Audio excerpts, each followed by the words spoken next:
के इस पावन पर्व पर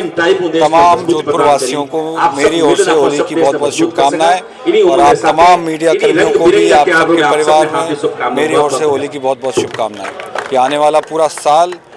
आप सबका सुख समृद्धि से भरा हो, आने वाला पूरा साल खुशहाली से बीते, यही मेरी शुभकामनाएं इस होली के शुभ अवसर पर।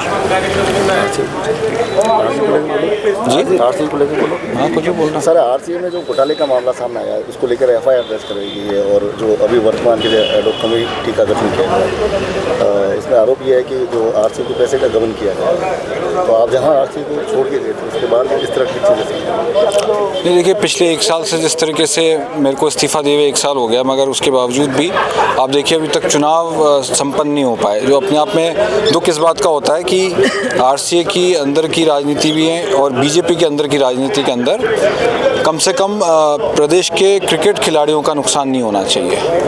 जो अब ऐसा लग रहा है कि पिछले एक साल से लगातार हो रहा है। क्योंकि जब चुनाव संपन्न नहीं होते, कोई बॉडी गठित नहीं होती, तो आप समझ सकते हैं एडहॉक कमेटी के द्वारा कोई काम जब आगे तक किया जाता है तो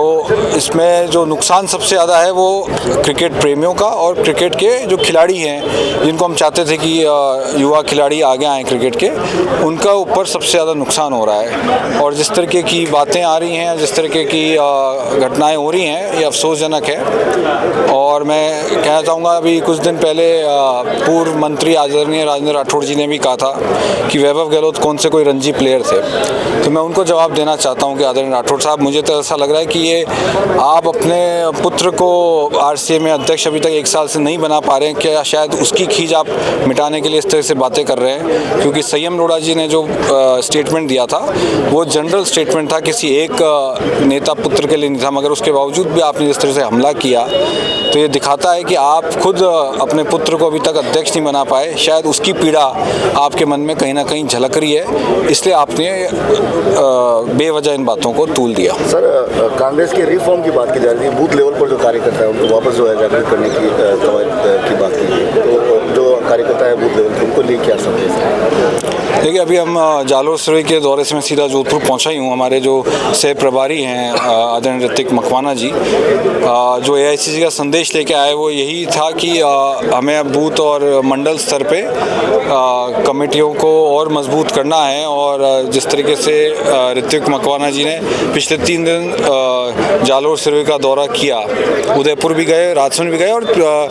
कल वो सिरोही में थे जिला कांग्रेस कमेटी के, आज वो सुबह जालोर में थे, तो उन्होंने एक संदेश दिया है। और मैं मानता हूं कि आने वाले समय में एआईसीसी तमाम जिलों में, जोधपुर में और दूसरी जगह भी ये दौरे अभी तय होंगे और तमाम मंडल अध्यक्षों को, ब्लॉक अध्यक्षों को बुला के